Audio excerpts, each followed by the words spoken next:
Bullshit. What's bullshit, Mr. Quaid? That you're having a paranoid episode triggered by acute neurochemical trauma? Or that you're really an invincible secret agent from Mars who's the victim of an interplanetary conspiracy to make him think he's a lowly construction worker?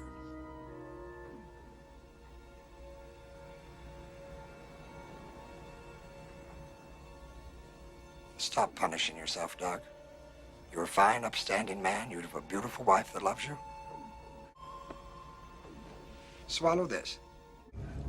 You take the red pill, you stay in Wonderland, and I show you how deep the rabbit hole goes. What is it? It's a symbol of your desire to return to reality. Inside your dream, you'll fall asleep. All right. Let's say you're telling the truth and this is all a dream. Then I could pull this trigger and it won't matter. Crashing down. 1 minute, you'll be the savior of the rebel cause, and the next thing you know, you'll be Cohagen's bosom buddy. You'll even have fantasies about alien civilizations, as you requested, but in the end, back on Earth, you'll be lobotomized.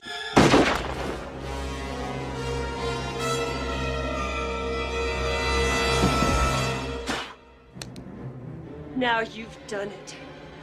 Now you've done it! I also think the ambiguous nature of this ending is better.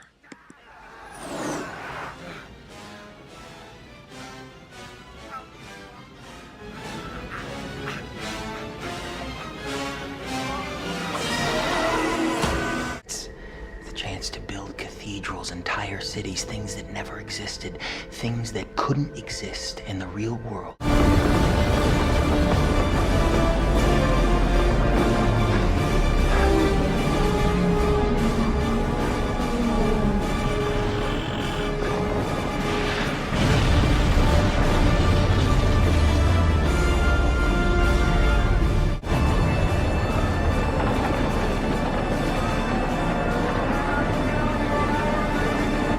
Multi-layered. Dense and challenging film.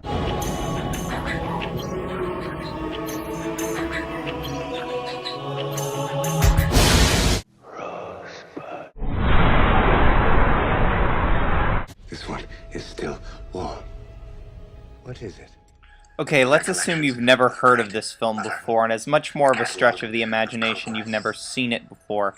It's slick, stylish, the characters wear nice suits, and the art design is inspired loosely from the 1950s. This film is about implanting memories into people's brains in order to get them to behave a certain way. Of unhappy childhood. But to me, after repeat viewings, this film starts to make more sense.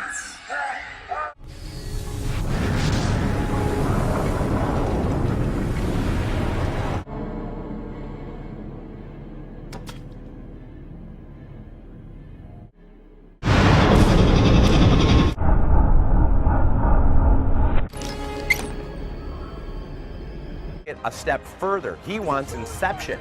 That means you go into someone's dreams and you don't take their ideas, you plant an idea in their subconscious so that when they wake up, they think it's their own idea. Dark City was Roger Ebert's favorite film of 1997.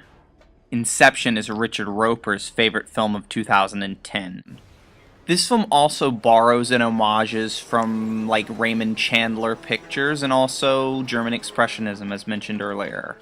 It's not 100% original, but the idea that they implant memories into people's brains in order to experiment on them, in order to find the secret of the human soul, which is the plot of this film, and Murdoch is a rogue. They originally try to implant the idea that he's a killer, but the idea doesn't take and he's loose. I want some answers. I want some answers now. This is one of my favorite films of all time because of the work and effort they put into it and how little budget it was.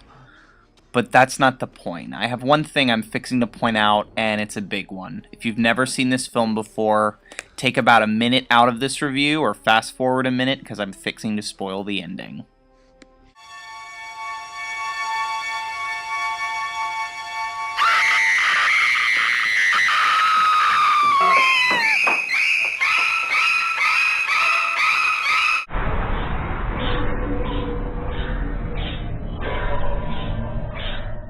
And here it is. Minus the cliche of some lonely beach somewhere I told you I wouldn't mention in this review, Dark City has one other thing. The city itself is designed like a maze, and it's crafted, at the end of the film, by Murdoch. Don't have time for this. Did he add anything? He added an air duct system that can cut through the maze. Good. Explain it to them.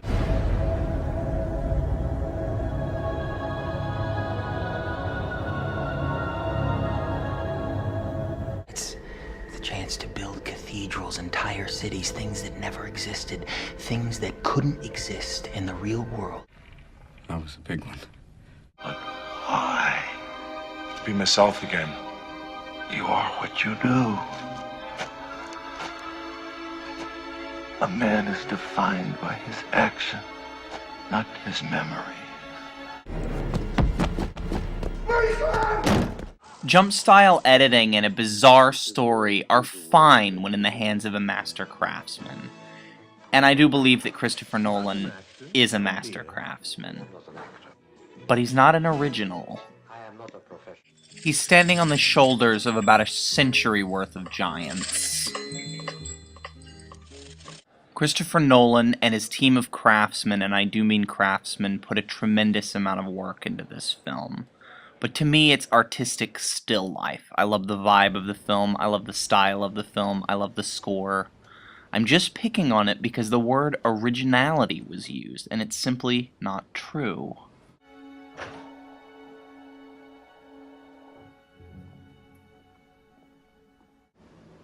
The idea that Inception isn't original. What's true in our minds is true, whether some people know it or not. Whoa. Oh, just a fun fact, Ellen Page's character Ariadne is named after the wife of the Greek god Dionysus, the god of wine. And the first thing that pops up when I type EAMS into a search engine is Electronic Education Management System. I have no idea what that means. Whoa.